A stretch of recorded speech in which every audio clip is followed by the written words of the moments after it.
Something nobody tells you when you start consulting. Even the most enthusiastic yes, the contact who's excited, has a project in mind, and already wants to work with you, converts to an actual contract only about 1 in 3 times at best. That's not a reason to give up, though. That's just the reality of how consulting sales cycles work. And once you know that, it changes everything about how you manage your pipeline, your patience, and your own expectations.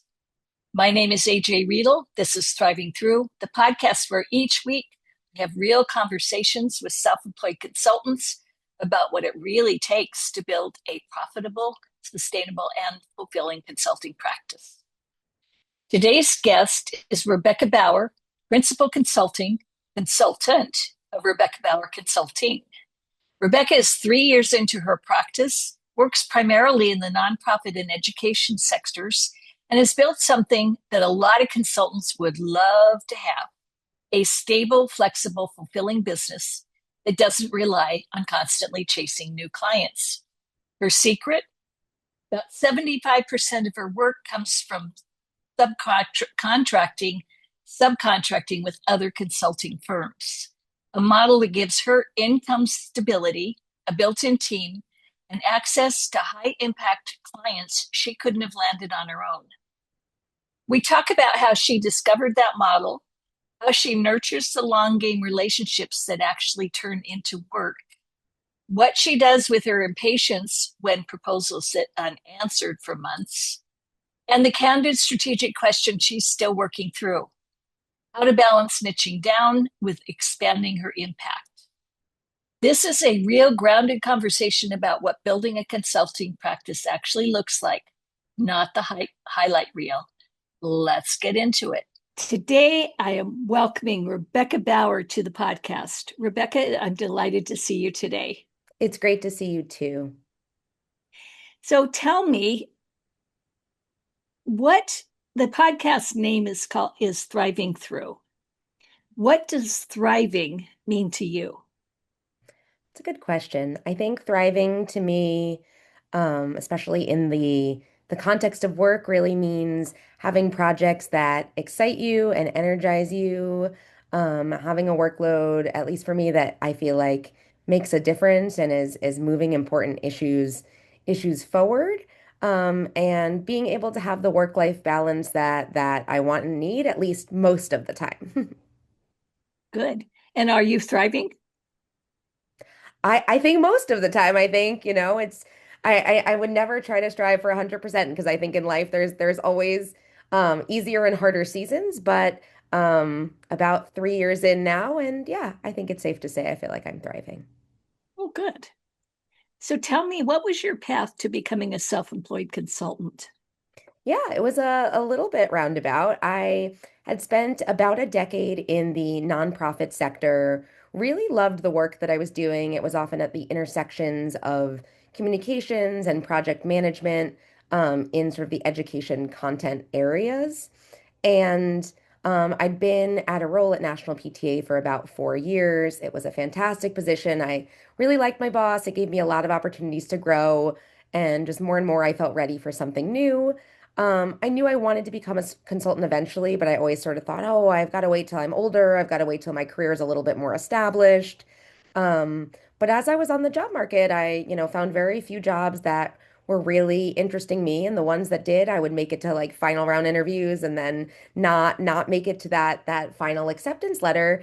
And I got tired of waiting. So I was very lucky. My partner has a stable government job with insurance, and I said I'm going to give it a year. I'm going to see how it goes.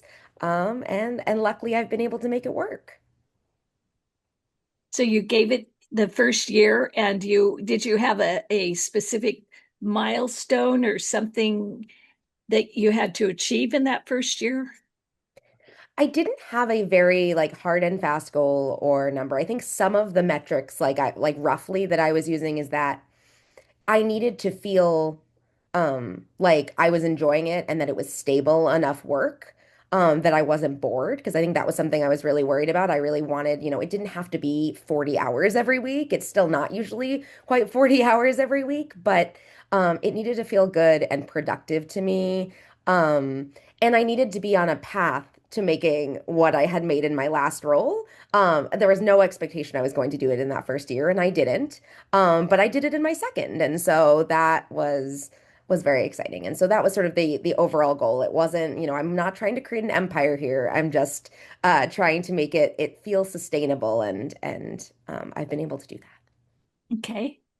You said that you were had been thinking about or wanting to be a consultant for a while. Yeah. What what is it specifically about consulting that you Yeah. were interested in? So I definitely liked the idea of getting to have something that was my own, that I got to control and run and manage. I've always enjoyed, when I was in nonprofit positions, the work that let me interface directly with partners.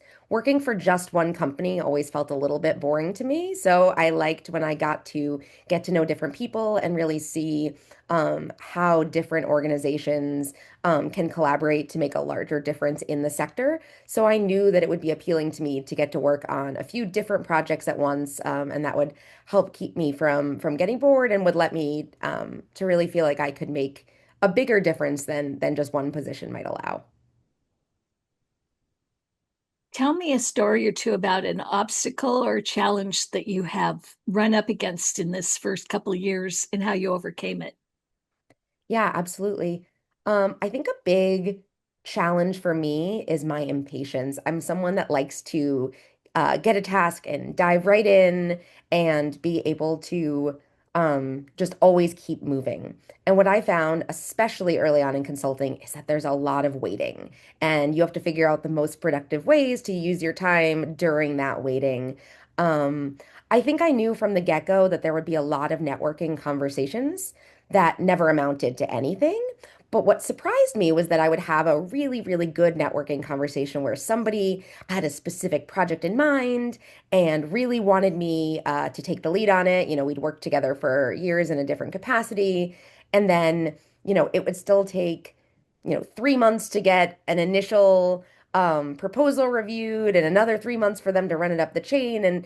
And suddenly, it could take a year to hear a yes. And then sometimes even the most excited conversations went absolutely nowhere. Some of the things that helped me were a friend who had also started her own business let me know, like, yeah, even enthusiastic yeses are probably about one in three of them end up as a contract. At least in the near term, we look at the when I can tell you on the 5, 10 year data, we can talk about that, but I don't know that one yet.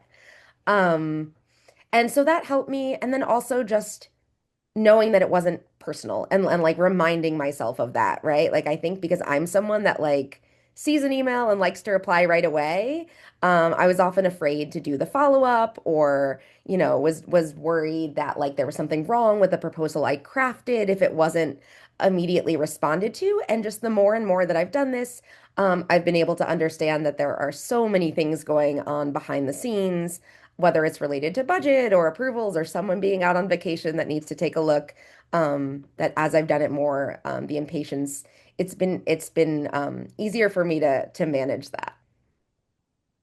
That makes sense. Yeah. That waiting and wondering, are you being ghosted or are they waiting for approvals or, you know, And it might be whatever. any of the above, but and no one thing is going to make or break everything. So, Exactly.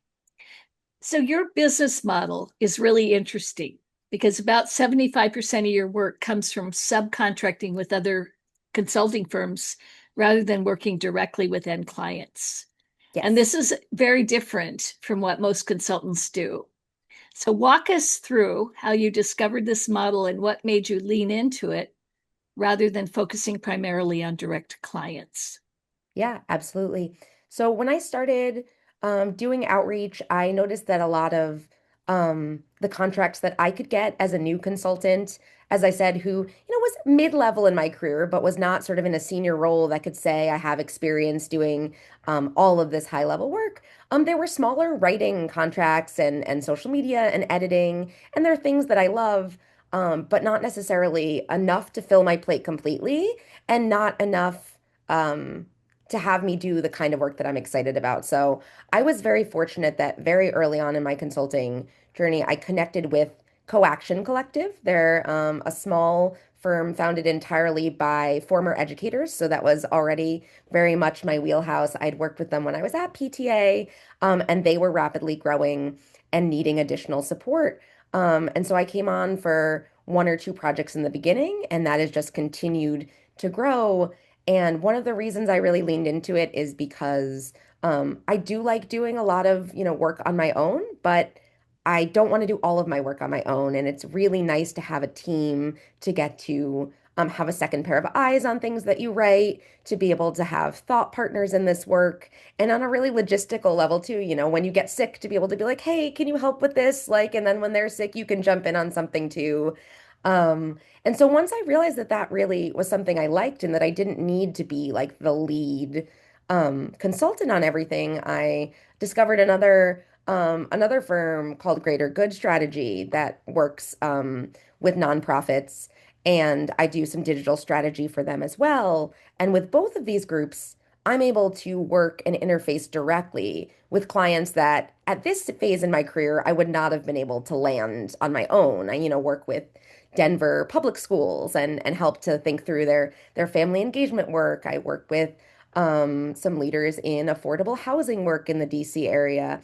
And so when it comes to the impact, which I said really drives a lot of what I do, wanting to see that impact, working with some of those bigger groups lets me have more of a reach and more stability. And yes, for consultants who might be intrigued by this model, how do you find and vet potential firms to partner with? So probably unsurprisingly, it's all very relational. I did not set out to find firms to work with.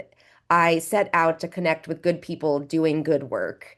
And from that, was able to find work with their firms. So I wish I had a better advice for people about like, oh, like, these are the events to attend or these are the search terms to Google.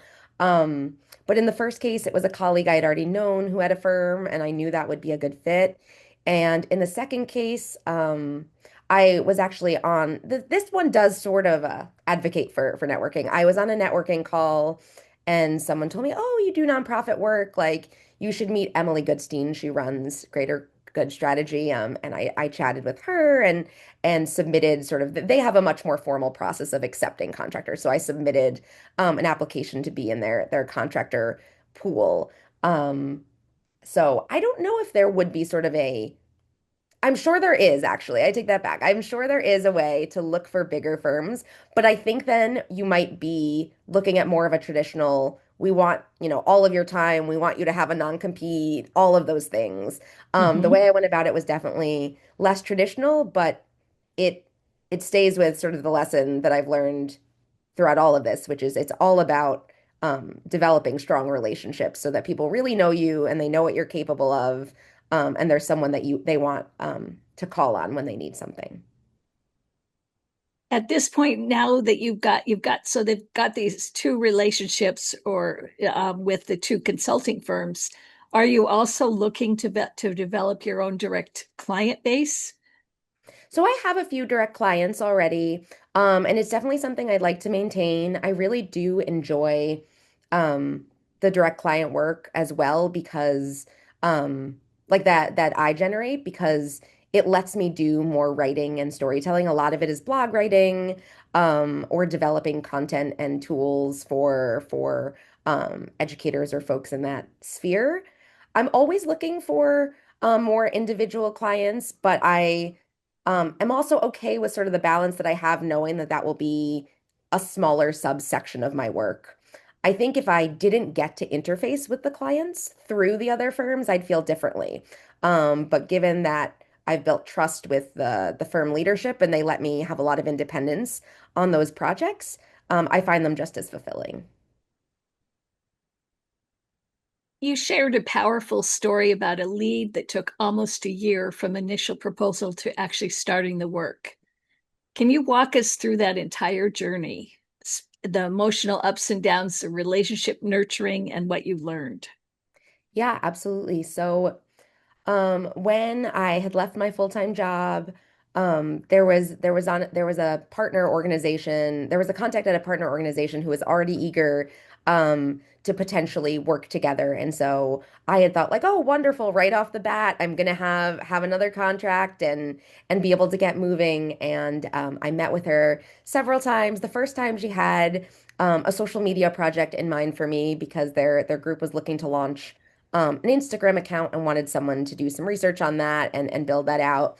So I drafted that proposal first, and felt very discouraged when it was a no. I think in part because of how early I was in my journey, it really stung just because I did it did feel more personal and it felt like it should have been more of a sure thing because it was somebody that I knew pretty well. And so when it didn't work out, I was like, okay, well, like, that this feels like a dead end now. And several months later, she reached back out being like, we just need some more, overall social media support, drafting content for all of our channels. Like, can you build out a proposal for that? And so I was able to do that. And that ended up being a big client for me in my first year or two, about first year or two. And really ended up paying off in the end. And what I always like to say about that story is I actually don't work with that organizational client anymore right now, maybe down the road. But when that woman left, she went to another nonprofit and called me up and said, oh, we need writers for our blog. Like, let me put you in touch with the editor there. And so I think that experience is really what shaped the fact that I think that a lot of this is a long game because those relationships might not serve in the short term, but if you nurture them, they will continue to pay off down the road. How do you nurture? What's your nurturing process? I feel really strongly that the outreach needs to be genuine. And so I don't think it's about like a certain amount of frequency. I think it's about checking in when you have something that you want to say or when you genuinely are like, we haven't caught up in a while. Like, let's find 30 minutes. I'd love to sort of tell you what I've been up to. Um, So I think that like having a list of people that, you want to make sure you are keeping up to date about your work and learning about what they're doing. And really, I don't, go into it with the sales in mind. Instead, just trying to maintain those relationships because, and it's easier for me, at least in the nonprofit sector, because, I genuinely want to know like what is the good work that's happening out there. So I would say, so just making sure you have touch points a couple times a year. And then just gauging like what's the level of interest, right? There are some people that really don't want or don't have the capacity to stay in touch that often, but will reach out when they want or need something. And then there are other people who are similarly looking to connect more regularly. So reading the room is an important skill as well. Got it. For consultants who, like you, naturally want to move quickly and efficiently, like you answer your emails right away, how do you handle the frustration of waiting? It's a good question, and I wish I had an easier answer because sometimes the truth is it can just still be frustrating. I think that having things that you know you can control and get done while you wait is something that makes it easier. So I think that being able to maintain your own social media presence or write your own blog about an issue is something that you can do like while you wait. And then I think sometimes it's start talking to some new people then too. Um, there's no, you know what I mean? Besides that, everybody's going to move at the pace they're comfortable and they should because, that's how they get their work done. So, I'd say think about what is within your locus control and run with that when you're feeling frustrated. Got it.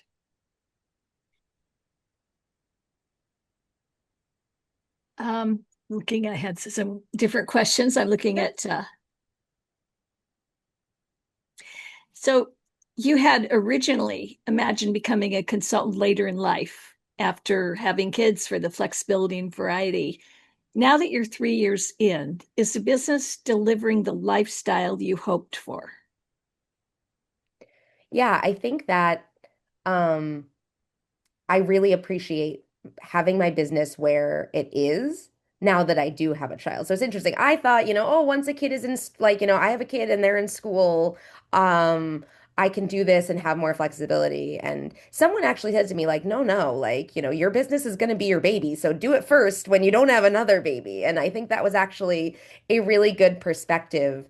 Because that first year was an emotional roller coaster with the business, and that first year with the baby was an emotional roller coaster as well. And having them be separate was really nice. And I do think that um, I really appreciate the flexibility of being able to mostly set my work hours, being able to, there was a nice sunny day the other day, and I was like, I'm going to pick up my kid early and take him to the playground. Is like that's something if I were tied to a 9 to 5 would be a lot harder. I will say with my model actually of working with other people, I feel like I get the best of both worlds because one thing I would worry about if I was entirely solo is, when suddenly I'm home with a sick baby and I'm meeting with a client, it gets a lot harder to juggle all the balls you have in the air. But when you have partners that you're also working with that can help cover for you and you can do the same for them, it really makes the work-life balance more possible from my experience.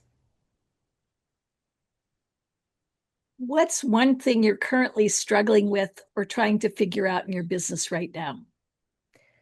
So that's a great one. I feel like I am always struggling a little bit with two things. The first is, do I need a more narrow niche, right? I think that in that first year, everybody was telling me like, you need to know exactly what your niche is, and my pushback was strong, and for the most part, I feel okay with that choice. I feel like once I get a foot in the door, a lot of the people I work with say like, "Oh, like you do have some varied skills." And like once I build some trust, they're like, "We'll give you a few different kinds of projects to work on, and that's okay."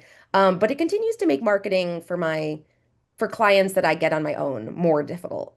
So I'm sort of in this internal debate of like, well, when I do solo work, should it entirely be writing and editing rather than billing myself as more of a jack of all trades for nonprofits? So that's a little bit of a strategic challenge that I'm continuing to think through and decide in the long run where I want to go.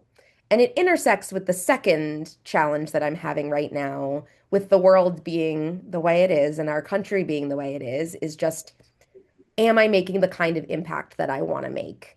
And the short answer is yes, I feel good about the work that I'm doing. I feel like it's putting positive outcomes and things into the world, but there's also always more I can do and want to do, and trying to figure out how to branch out into new topic areas, into new sectors, to potentially being able to do more social justice focused work professionally that, sometimes I do in my free time. And so both of them sort of center on how do I decide sort of what the next frontier is, and if I'm going to, continue doing consulting in the long run, um, how do I build and grow, and which direction is that? And it's just something I'm continuing to grapple with.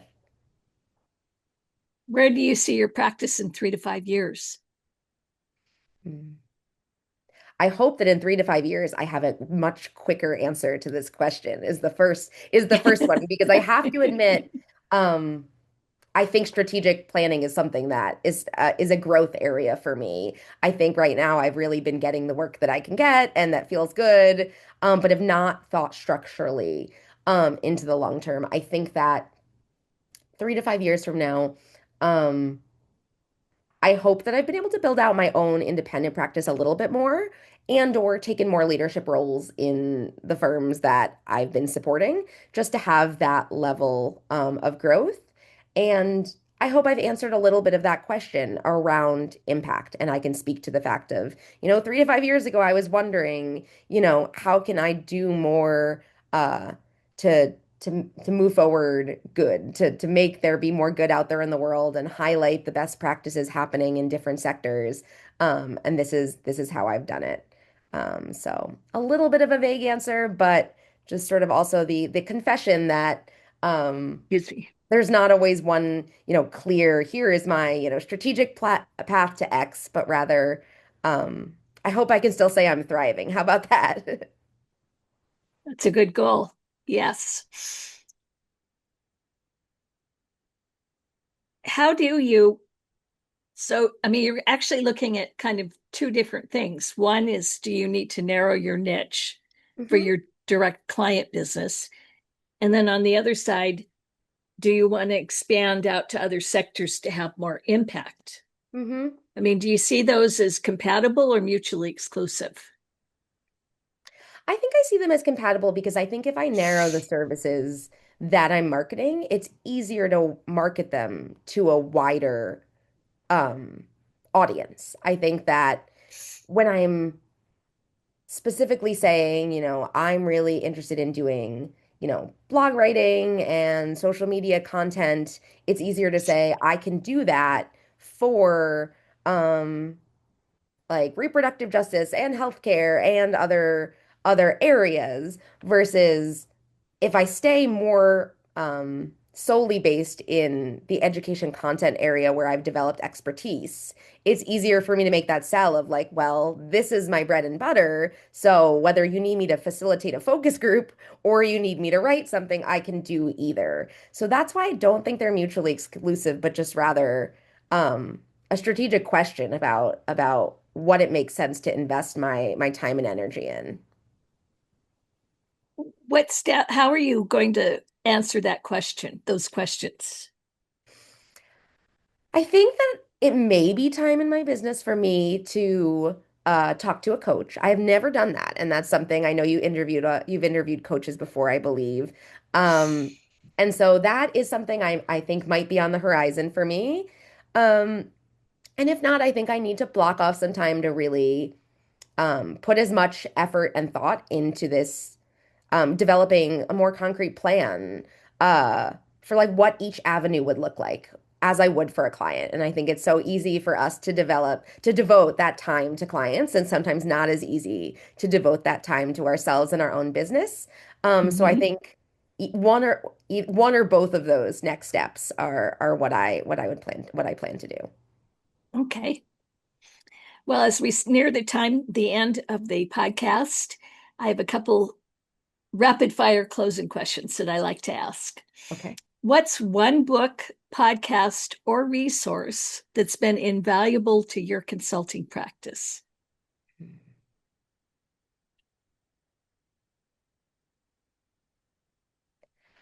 I will say I spend a lot of time on LinkedIn. And so I will use, I understand that as a very broad answer, but that is the resource I most rely on, which means if I'm listening to a podcast or I'm reading an article, it's probably because someone I admire and trust posted it on LinkedIn. So there's no one book I always come back to. But sticking with the theme of everything being relational, there are a lot of people who I feel are older and wiser than me in this field. So the advice they share either directly or through resources on that platform is really my go-to spot. What is one piece of advice you wish someone had given you when you started consulting?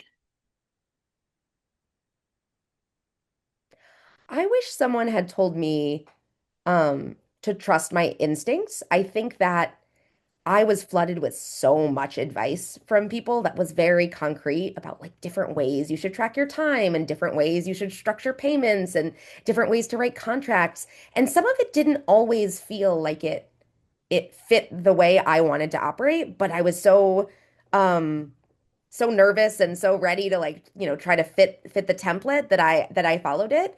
And I've been able as I've grown to learn more to trust my instincts, and I think it would have been okay to start doing that a little bit earlier. Trust your gut. Yeah, absolutely. And now the final question, and it is the most important question. How can listeners connect with you if they want to learn more about you and your work? Well, I have a website. It's www.rebeccabauerconsulting.com.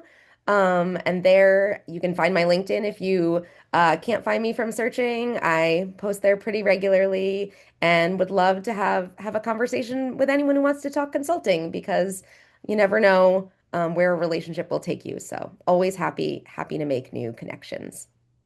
Wonderful. And for those of you listening or watching, we will have the links to her website, to Rebecca's website and LinkedIn profile on the show notes as well. So, Rebecca, thank you. It has been delightful speaking with you today. And for those of you listening, keep thriving through. I hope this conversation with Rebecca gave you a few things worth sitting with. That 1 in 3 conversion rate on enthusiastic leads, the reminder that slow pipelines aren't personal, they're logistical. And this idea of playing the long game with relationships, not because it's a strategy, but because you genuinely want to know what good work other people are doing. Rebecca also said something that I think a lot of us need to hear. We often give our clients focused strategic thinking that we don't give ourselves. If you've been running your business on instinct and reaction rather than intention, maybe it's time to block out a few hours and treat your own practice like a client project. You can connect with Rebecca and find her work at RebeccaBauerConsulting.com. We'll have that link, her LinkedIn profile, and the full show notes on the Thriving Through pages on the ajriedel.com website. If this episode resonated with you, please take a moment to subscribe, leave a review, or share it with another consultant who might need to hear it today. And until next time, keep thriving through.